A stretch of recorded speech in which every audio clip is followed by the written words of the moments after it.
everyone! Welcome to another vlog, and in today's video, another repotting session ang gagawin ko kasi nakita ko doon sa kabilang gilid, doon kasi sa dulong-dulo na yon, hindi siya nasisilungan or inuulan siya doon, and gusto ko bago matapos ang ulanan is mairipat ko na sila kasi sobrang tagal na nito guys, naninilaw na sila. Nilipat ko kasi ng pwesto sa medyo maaraw kaya nanilaw siya last week or 2 weeks ago. Nilipat ko, and matagal na to, I think mga 3 years na, and nabili ko lang siya ng maliit. Yes, ang mahal pa kasi dati. And sa pagkakaalam ko, ito is si Anthurium blush, silver blush. Mukha siyang dorayaki. Parang gusto ko tuloy ihiwa-hiwalay. Try nga natin ihiwa-hiwalay kasi ang dami na niyang pops. Hindi siya lumalaki pero dumadami siya. Tignan niyo, oh. Kita niyo ba? Tika, pakita ko sa inyo. Ayan o, hindi siya lumalaki, pero dumadami. And ito dapat lumalaki pa siya ng konti.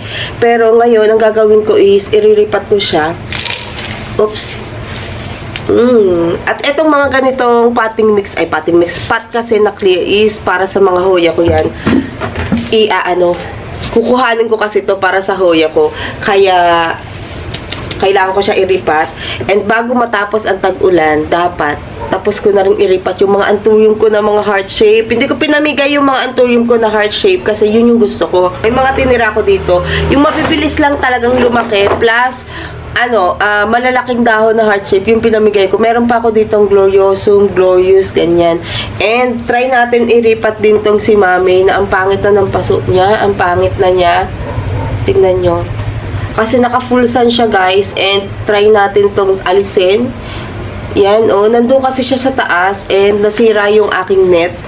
So, nung summer, naiinitan sila. Kaya ire-refresh ko yung mga plants ko na itinira ko dito. Ano pa ba yung ating gagawin? May mga paso pa ba? Wala na yata yung paso. Dapat kasi maliit lang yung paso para mabilis lumaki. Hindi ko rin siya naripat ng ilang years. Matagal din, ha? At eto yung potting mix niya. Hindi maganda. Kala ko vermi kasi yung nabili ko. Hindi eh. Para siyang garden soil. At ang healthy ng roots niya. Pakita ko sa inyo. Hindi ko na rin siya babanlawan. Para siyang garden soil. Siguro kaya mabagal siya lumaki. Kasi ito, well, nabili ko naman to ng isang peraso. Pero dumami na. At may snail. Ayan ang snail. Para dumami naman to. First pro pa ang gagawin ko dito. Dahil hindi ko naman to pinapakaelman kasi guys eh. Ang ganda ng roots niya ha. Agay. Ayan. Tingnan nyo Paghiwalayin ko pa ba?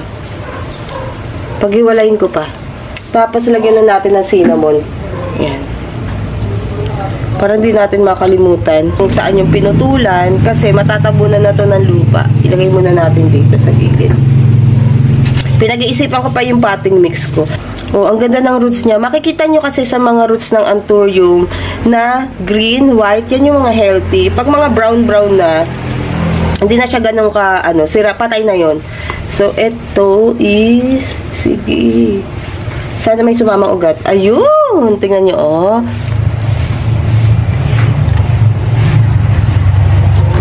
may lamok. Maulan, may lamok. Nakatatlo na tayo. Sabi ko, riripat ko lang to. Naisipan ko tanggalin. So, ito yung mother plant. Ayan tutubo pa yan. Pwede namang wala ng cinnamon. Pero ako, nilalagyan ko pa rin sila. Kailangan, yung potting, yung niya, is maliit lang. Naku, wala na akong tray. Ganda, Wow! Padamihin natin to. Okay. So, meron tayo na harvest na 1, 2, 3, 4, 5, 6. Charan! Iripat na natin. Ito yung potting mix na gagamitin ko. Rice hull, pumice, Vermicast, coco peat. Ito yung coco peat ko. Hinihimay-himay ko lang siya.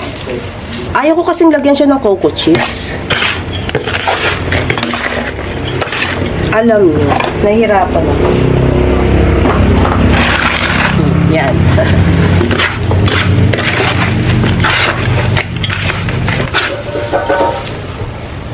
Okay na to. Airy. Saan ko kaya siya ilalagay? Dito. Wala na kasi akong paso eh. Dito na lang para mabilis siyang lumaki.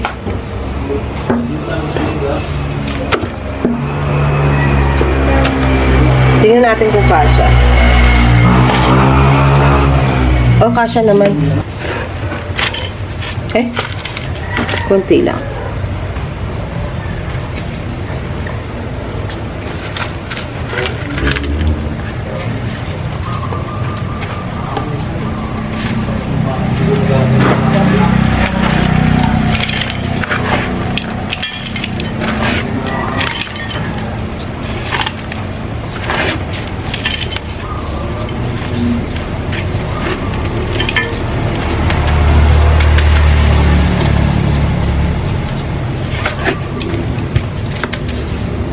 Okay.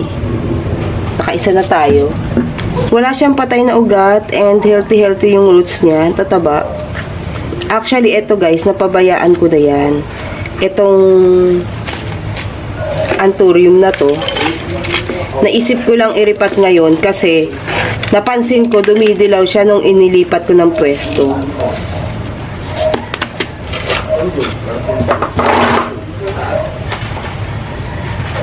And I think ito, hindi siya kasya dito.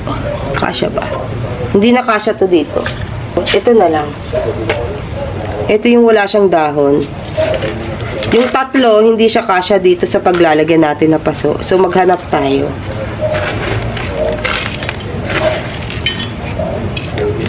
Mas gusto kasi neto, tago. Sayang naman kasi medyo pricey ko to nabili. I think 3 years ago. 2 to 3 years ago. Nabili ko siya ng 1,000 eh. Hindi ko na matandaan kung magkano. Ang laki ni mother. Saan ko kaya ito ilalagay?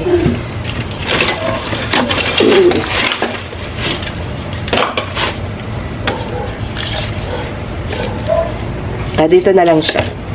Saan ba yung ulo mo? Yan.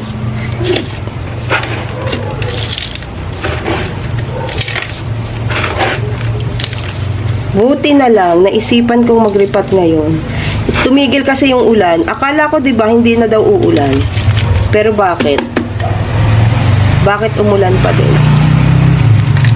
Biglang nagkabagyo nung ini-announce ko sa inyo na tapos na daw ang tag-ulan. Buti na lang yung gagawa dito sa garahe. Hindi pumunta. Kung hindi, masasayang yung araw per day. Kasi maghapong umulan. Okay na yan. Ang laki kasi, uy. Baka manibago. Etong malaki. Malaki. Baka ma-over yung kanyang tubig. Hanap tayo. Iba yung nakita ko. Tanimin din. Tingnan nyo. Si Ring of Fire. Kawawa naman siya. Itanim na natin. Napabayaan na Ring of Fire. Ito, lagayin to ng begonia. So, try natin paglagyan. Namatay na kasi yung begonia na yun. So, dito, kailangan maliit lang.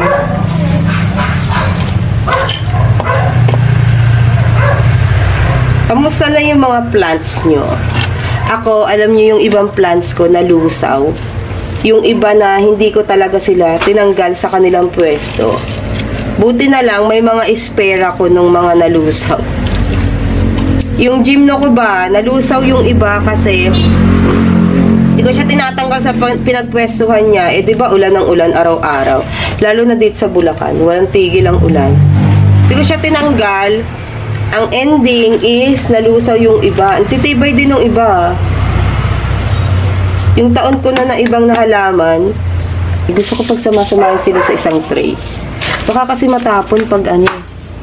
So, next kong ililipat is itong si Ring of Fire.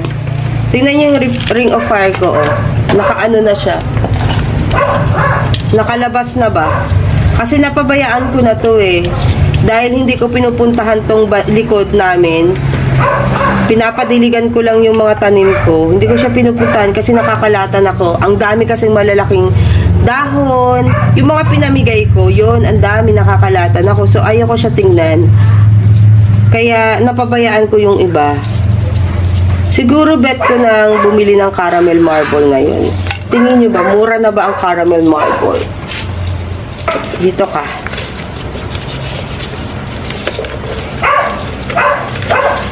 Yan. Ganyan ka. Uy, may lamok!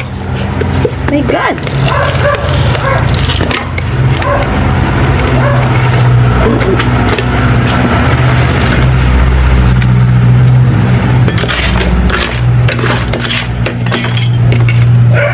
Ay, may lamok guys.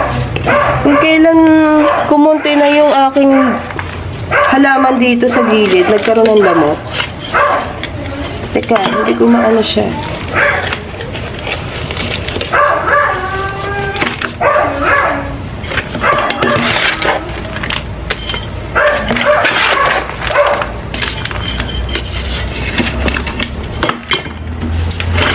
Gaganda ulit to. Kasi konti na lang yung halaman ko na aalagaan. Yung mga halaman ko, succulents and mga hoyas, yung mga mababagal tumubo, maliliit ang dahon, yung mga paso nila is maliliit lang din. Kasi yung philodendron guys, kailangan mo talaga ng malaking paso sa kanila eh. Hindi lahat. Kasi mabilis lumago.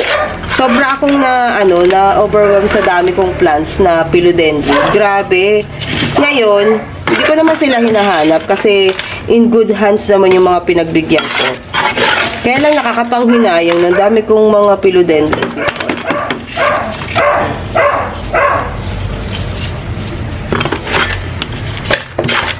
Kulang yung ating potting mix. Mag-ano tayo. So, ayun na siya. Papaarawan ko na lang. Papaulanan ko din ulit to. Konting vermicast lang ang gamitin. Ang ini ng aso.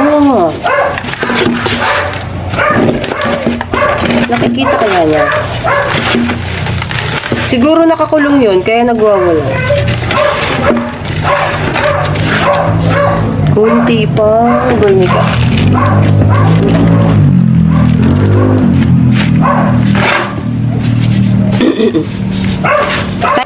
Tinatansya ko na lang yung mga potting mix na ginagamit ko kasi sanay naman ako sa paghahalo sa kanila.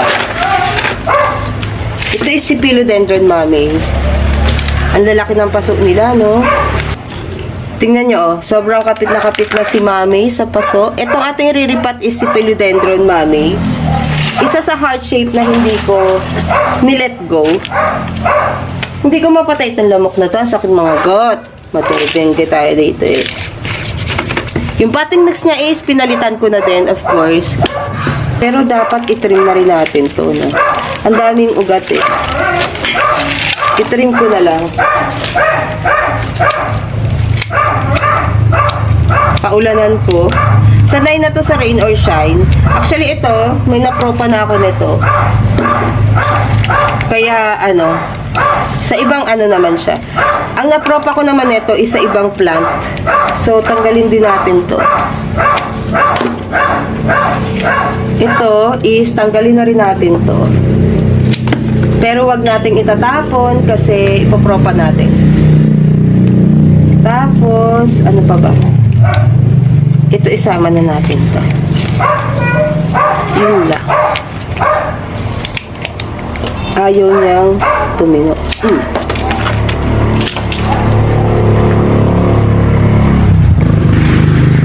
Lagyan lang natin siya ng cinnamon powder. Kasi itatanim ko na agad siya. Minsan kasi, pag naglalagay ako ng cinnamon powder, after 30 minutes to 1 hour ko siya bago itanim. Pero ngayon tatanim ko na. Kasi, nilalamok na ako. Pag ako pumasok sa loob ng bahay, tatama rin na akong pumunta dito. Kailangan matapos ko yung ginawa ko, sinimulan ko, bago ulit ako mag-umpisa ng bago. O, diba? airy yung ginamit natin pating mix ngayon. Kasi naglalagay na ako ng rice hull. Wala na kasi gaanong langgam dito. Simula nung ginawa yung kabilang bahay. Wala nang tumutulay na langgam. So, nag-switch na ako sa may rice hull. Yung iba, hindi ko nilalahat yung mga plants ko.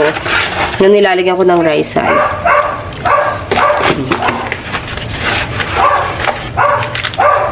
Okay. So, eto na guys, yung mga naripat kong anthurium, 6 na peraso to. 1, 2, 3, 4, 5, and 6.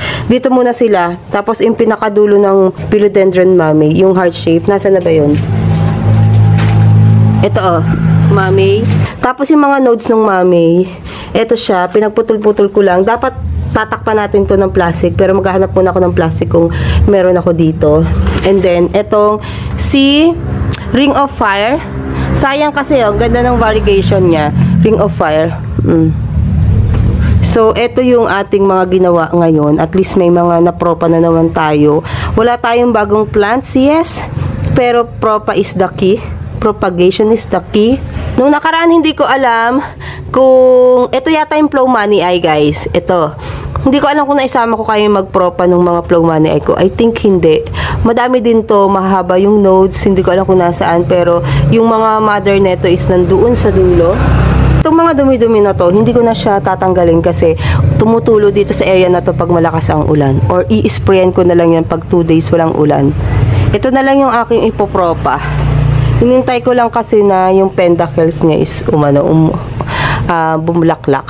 Tapos, ito na lang yung putol-putol na pala to. Yan na lang yung ipopropa ko. Kasi yung iba, lahat na propa ko na sila. Ito, mga napropa ko. Hindi ko alam kung ano to, nakalimutan ko na. Pero maganda siya. Ang napropa ko nito is, I think, mga 6. Ito siya, guys, yung huling pinakita ko sa inyo. Ito siya. Anthurium or something. Hindi anthurium, amydrium. Ganon. Ayan o, may bago na siyang ugat.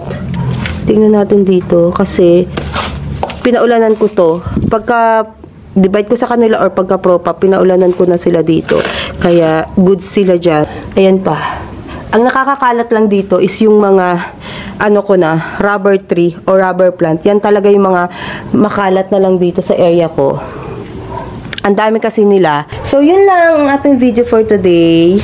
Mag-aayos na ako, maglilinis na ako dito ng aking ikinalat. And then, balik na tayo ulit sa loob kasi mukhang paulan na naman. See you on our next video. Bye!